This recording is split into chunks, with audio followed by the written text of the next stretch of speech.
The woods had always been my refuge. As a ranger in Redwood National Park, I'd spent countless nights patrolling the towering giants that stretched endlessly into the sky. There was a kind of peace in the stillness, a quiet hum of nature that calmed the soul. But that night, as I began my patrol, the familiar tranquility felt off. It started like any other. I made my rounds, driving along the narrow dirt path that wound through the forest, my headlights cutting through the shadows.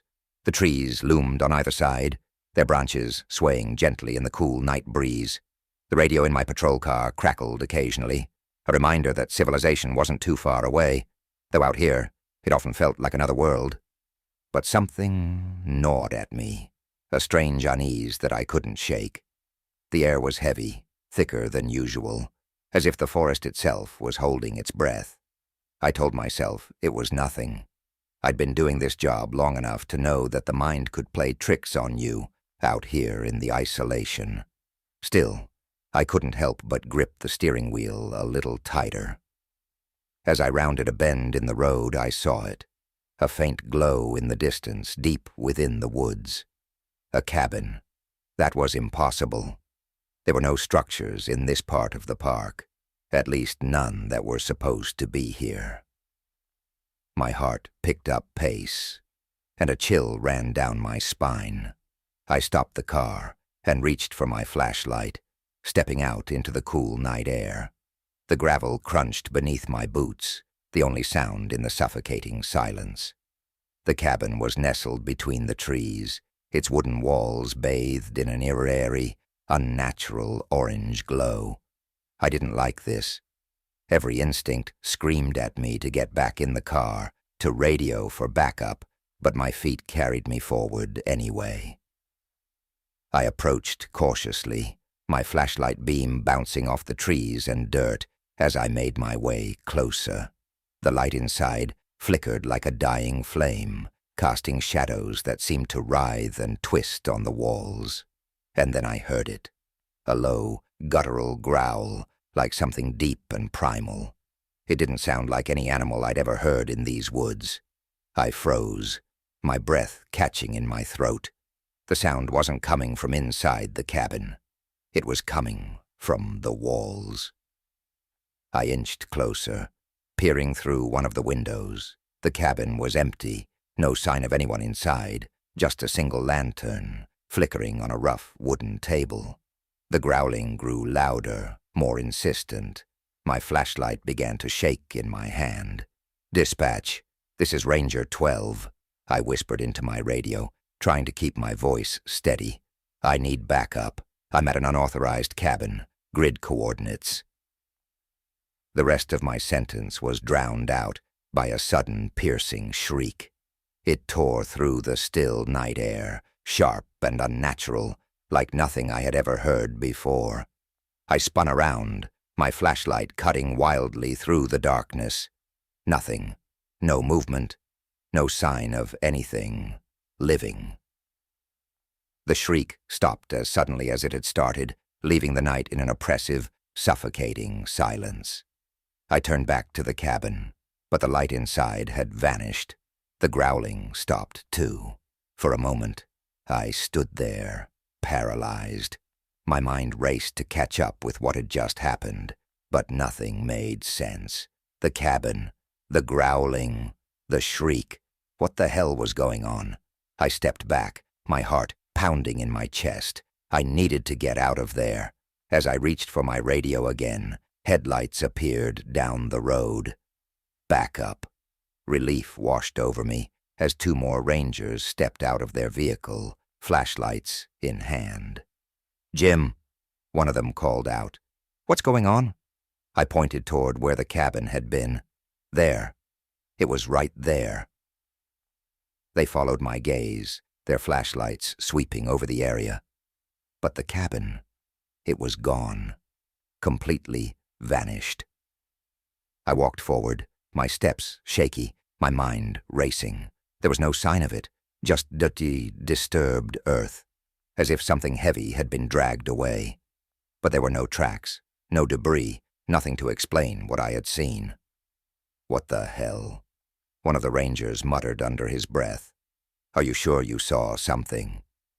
I didn't answer. My heart was still racing, my thoughts jumbled. I had seen it, I had heard it. But there was nothing here now.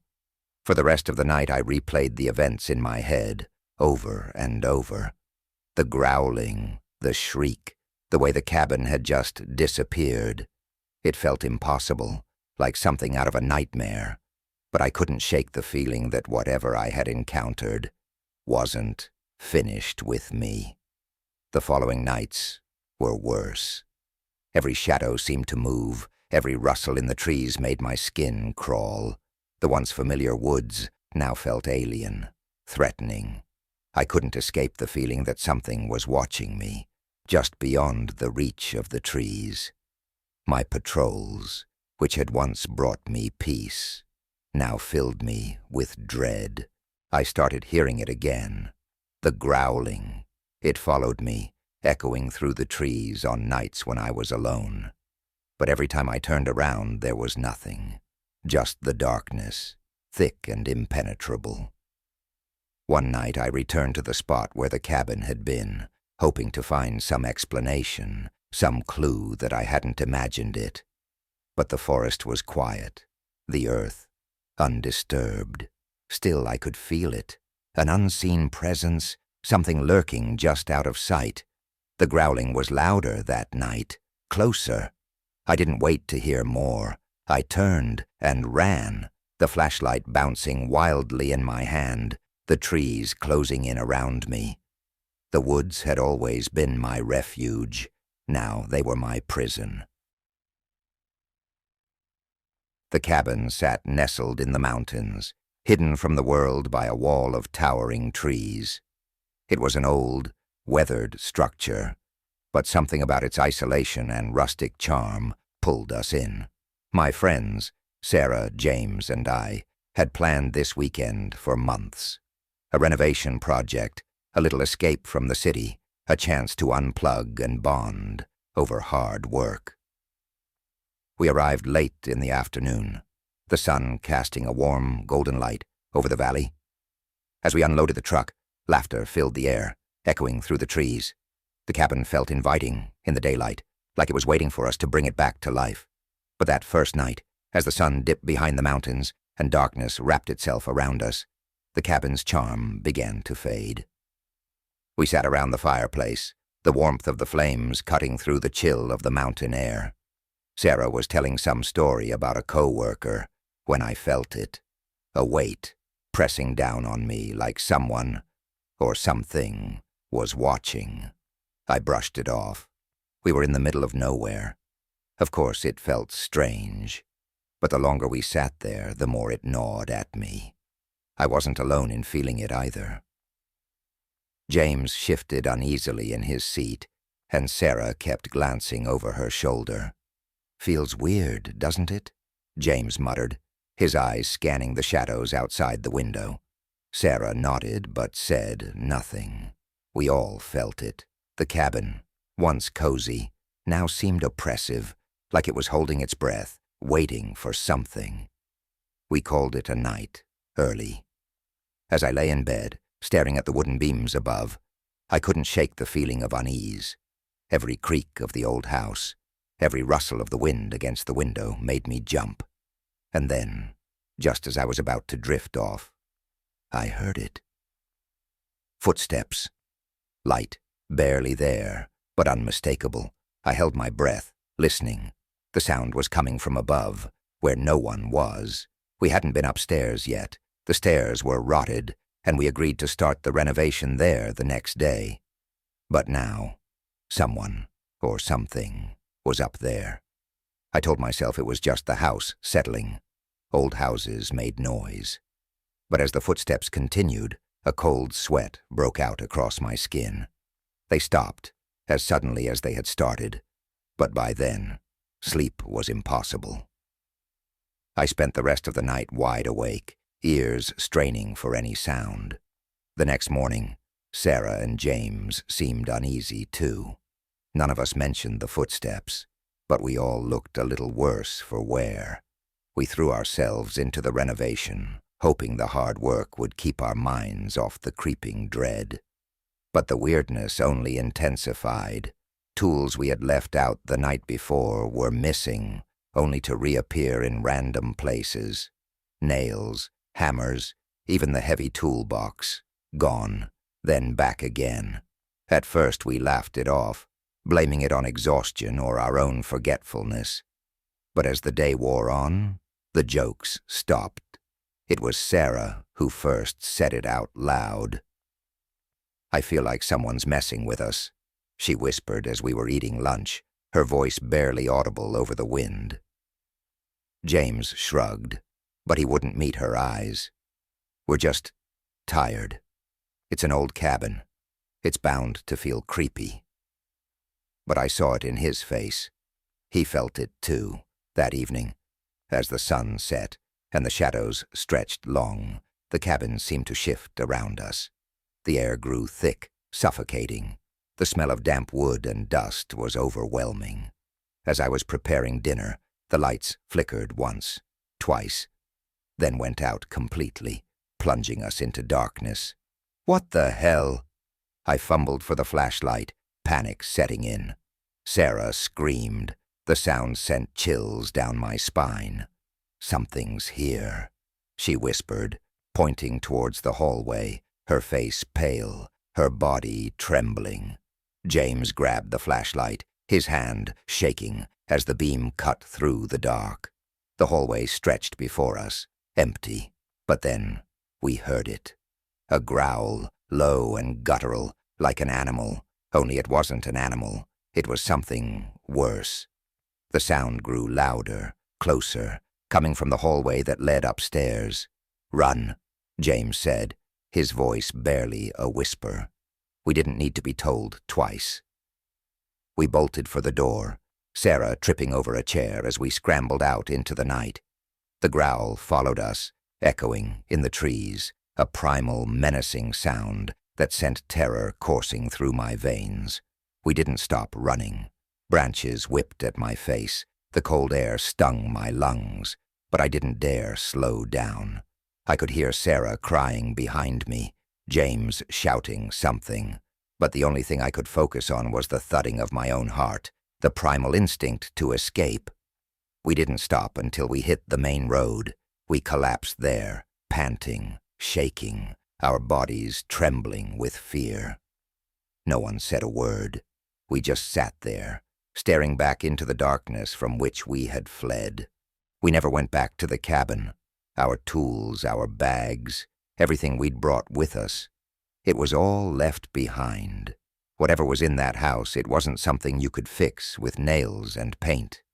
It was something ancient, something dark, something that didn't want us there. I still see the cabin sometimes, in my dreams. But I never go inside, because I know deep down that if I do, I'll never come back. I arrived at the cabin with a sense of calm I hadn't felt in years. My publisher had been on my case for months about the next novel, but nothing was coming. So I rented this place, a small secluded cabin deep in the woods, hoping the isolation would reignite my creativity. The drive up was peaceful.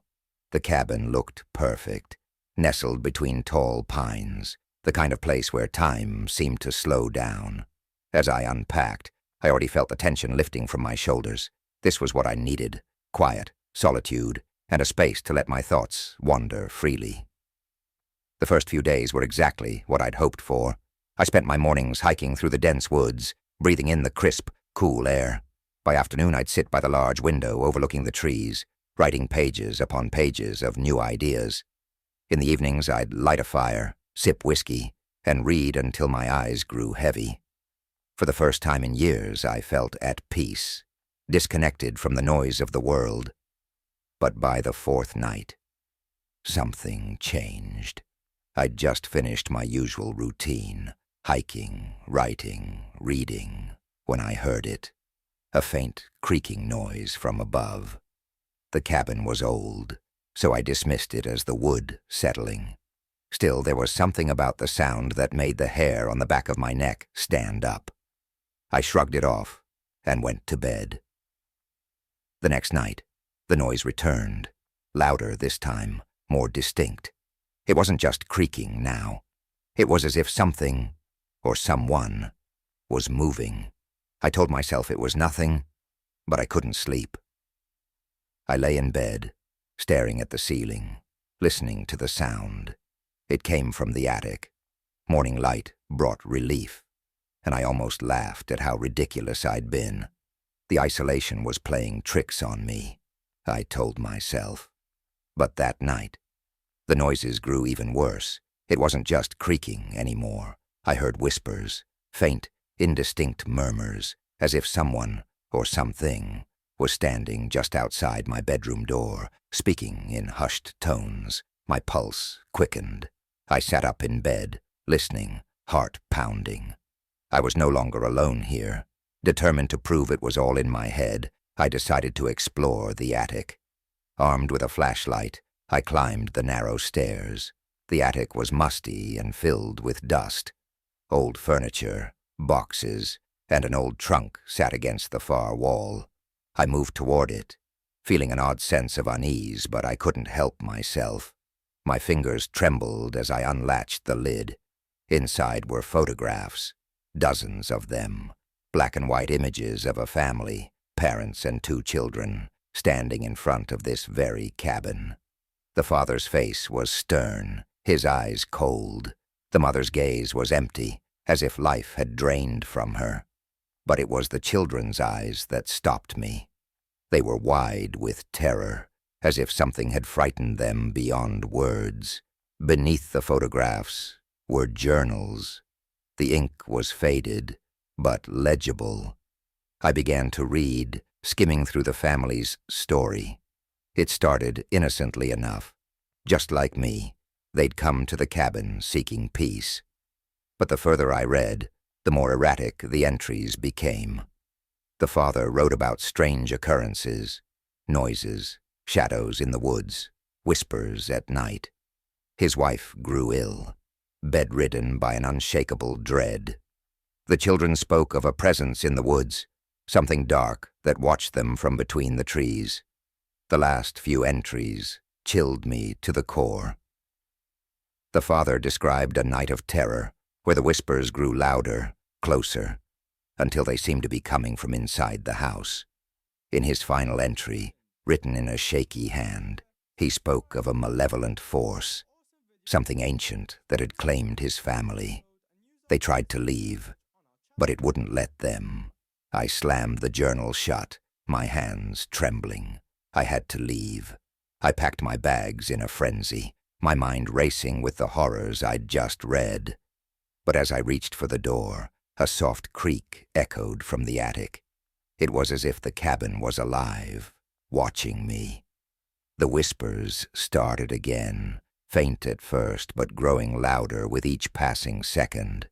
They were inside the walls now, circling me, surrounding me.